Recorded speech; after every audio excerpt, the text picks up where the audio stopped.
I've got this 1946 RCA 54B1, and it is looks like a transistor, but it's too early to be a transistor. It's uses miniature tubes like these. Uses 4 of them. It's a complete super heterodyne radio, and it's a really nice looking radio. It's got a hinged front, and it opens up like this. It's got, now here's the volume control and loudspeaker, and the antenna is, when it comes on, the radio comes on when you open up this front door. It doesn't work, but it will should work now that I've got the tubes for it, and got some missing parts I'll show you as I open it up. Anyway, everything is there on the outside. It's the case is in pretty good condition, just a bit of scrape paint on the metal part here. This leather handle is starting to deteriorate. I've luckily got another radio which is a parts donor, and I will be able to get this one working by taking parts off that radio. Now the radio has a back. This middle part is all metal, but the back is plastic, some kind of a hard plastic. So it comes off like this, and on first glance, the inside doesn't look like much. It's missing tubes, and it's missing the audio transformer. I will be able to utilize the one from the other radio. It's got some rust, which I'll just simply grind off. The speaker's a little bit rusty, and it has some of the wires have deteriorated. This part holds the high voltage battery. A battery like this sits in here, and it's a very good candidate for restoration. Shouldn't be a whole lot to get this working. Maybe some replacing of capacitors is all, and the ones I've mentioned. Maybe I'll replace the loudspeaker, because it's kind of rusty looking. But when I take this all out for inspection, then I'll be able to tell what exactly I should replace. Whether I just replace this. Maybe I'll replace this too, and that'll save me grinding away at it. But anyway, we'll make that decision later on. The inside of the radio is all there. It shows you the placement of the batteries and the types of tubes, which I've got I've got over here. All those tubes go in here, and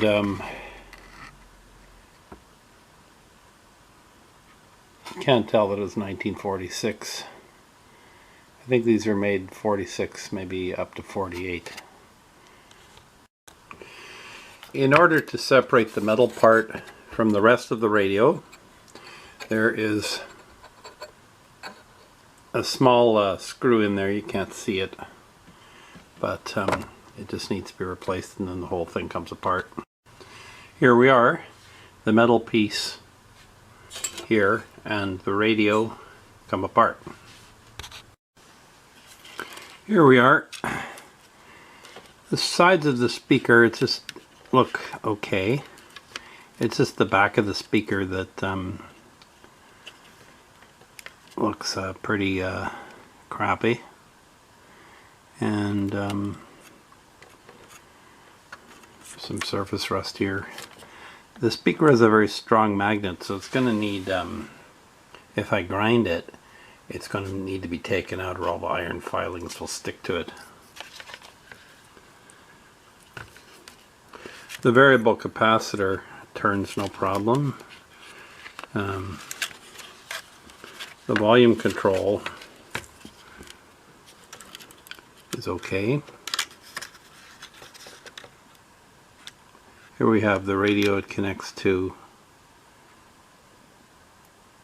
It's like an antenna. It connects to here and here. And there's a little switch there. When it opens, it turns on. There's a little switch there, you can see right there. When you open up it's like a little plunger anyway, that activates a little switch in there when you open up the door. So it's very delicate inside, but should be able to get this working. Looks like nobody other than, it doesn't look like it's had a whole lot of work on it. It just looks like that they removed, when they removed the speaker, or the speaker transformer, why they did that I'll never know, but when you open up these old radios you really wonder about a lot of things. Anyway, why did people do this? Why did people do that?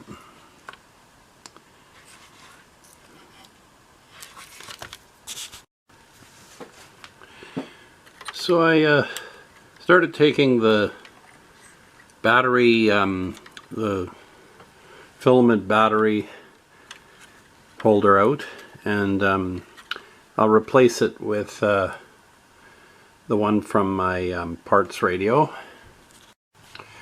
So here I've replaced this battery holder with the one from the parts radio, and I can see that these wires here, this one and this one, are very in very bad shape. The insulation is completely dried up, so I'm going to have to replace those wires. Where I can, I'm going to replace the wire with the same color as as was in there originally. This, it's hard to tell if it's yellow or white. Might be yellow, but I'm going to replace it with a white wire.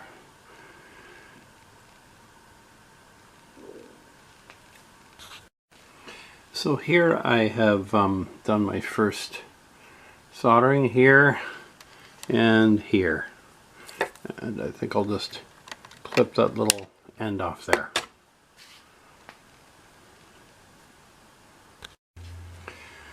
The other one here, I'm going to have to, it goes down into the bottom of where the tubes sockets, the chassis where the tube sockets are mounted, so I'm going to have to take this part out and with these two screws here in order to get this out, and then I can run that wire there. I also noticed that this coupling capacitor here is loose. It looks like it just come away. That's the coupling capacitor that takes the audio signal after it's detected from this tube to the audio output tube. So rather than just going ahead and replacing the speaker, assuming that maybe there was a problem, I'm just going to test it. So I've hooked up a signal generator to the speaker itself, and I've set it to 1 kilohertz at, let's see, I'll set it at 2 volts. Okay, now I'll start it. Yeah, it seems to work. Very good. So I took the transformer out of the other one, and I've other junk radio, and I put it in this one, and I've soldered it to the loudspeaker, and now I'll just test it. I've got two terminals from a signal generator feeding into the transformer, the same signal as before, and let's just see if it works. There we are. It works fine. So we will find where the input, the transformer input, wires up to the final tube. Here I've got the chassis that holds the tubes, sub-chassis I guess you'd call it, or I've taken it off and moved it back here so I can access these wires on the back. And it's amazing how all the wire, or much of the wire in this, is so cracked and dried up. And this white wire here is going to short out. I'm going to have to replace that. It's a kind of a whitey yellow wire. So a lot of the wiring in this is going to have to be replaced. I can't imagine how bad the capacitors must be. So down here I extended one of those wires from the coil, and I attached it to the right, I soldered it to the right pin there, and I've done it to the other one too. You can see right here I have soldered an extender wire to this one here. You can barely see it. This is taped up, but there's a little one that goes back to the coil. It's a Litz wire. So now I'm going to have to thread this through and attach it to where I have this alligator clip attached.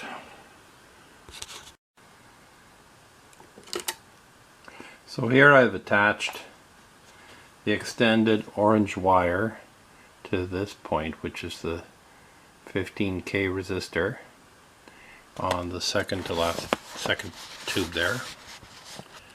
So that point is right there, goes up to the tube, pin 3, right at this junction, and it comes from that coil there. The other one is the first one I did. So I've hooked the loose capacitor there. I've hooked it between the output tube and the driver tube. I've replaced some rotten wires, put the electrolytic on here, and repopulated the tubes. And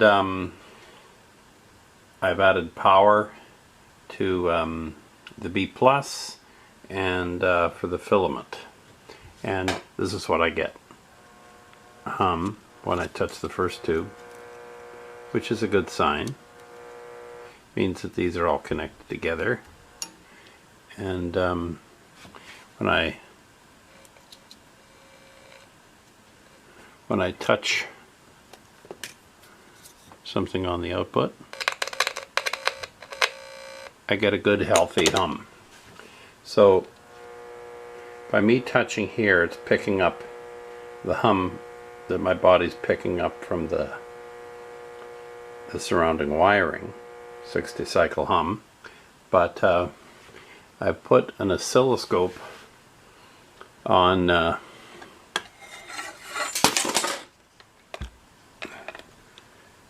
oscillator, and I'm not seeing anything. So there's a problem with the IF oscillator. So I'm going to have to look into that. Maybe I hooked those wires up wrong. They seem to be hooked up to the right terminals, but with these very fine wires, it's very hard to make a good connection. So first I'll check continuity, and then I will check to see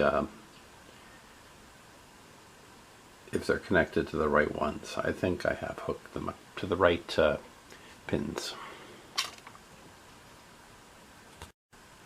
Here I've taken the old coil out, and I'm going to put the new one in.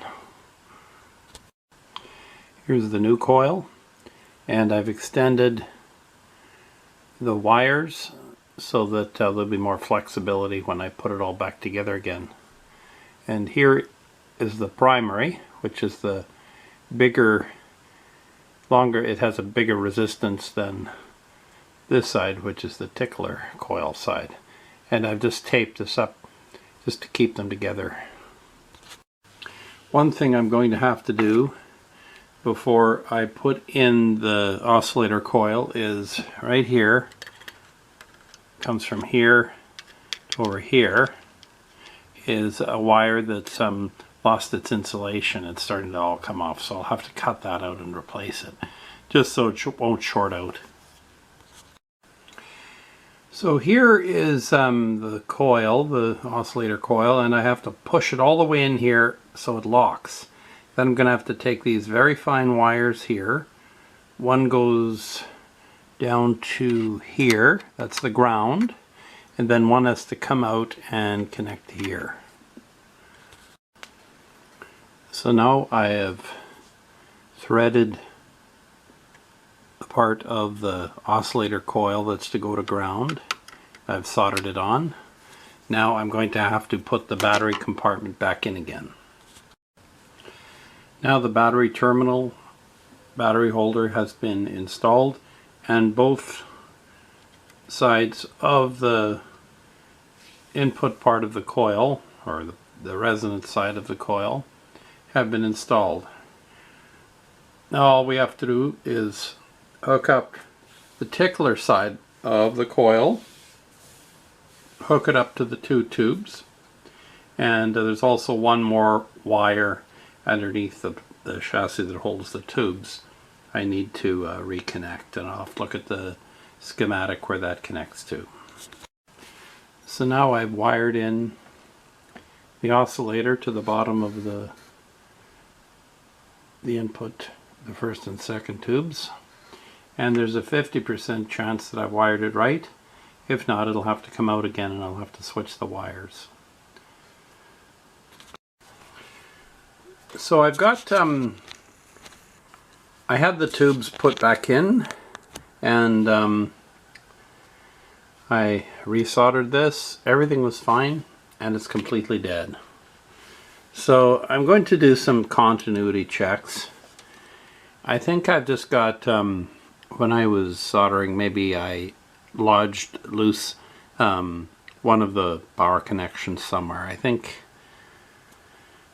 it's not getting filament current, but I have to actually go through everything with a continuity tester.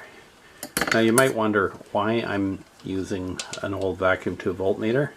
Well, it's because I can see a jerk when I'm busy working, and if there's continuity, I see a jerk in the corner of my eye. I prefer that to changing numbers or a beep. This is so much easier just to see it. You don't have to really look. You can concentrate on what you're doing, but while you're in the corner of your eye, you can see that, you can see it jerk. So then I know it has continuity. So I've turned the tickler coil wires around, and we've got success. I'm getting a nice, not a perfect sine wave, but the radio is working now. Let me just pull this off. I'm getting when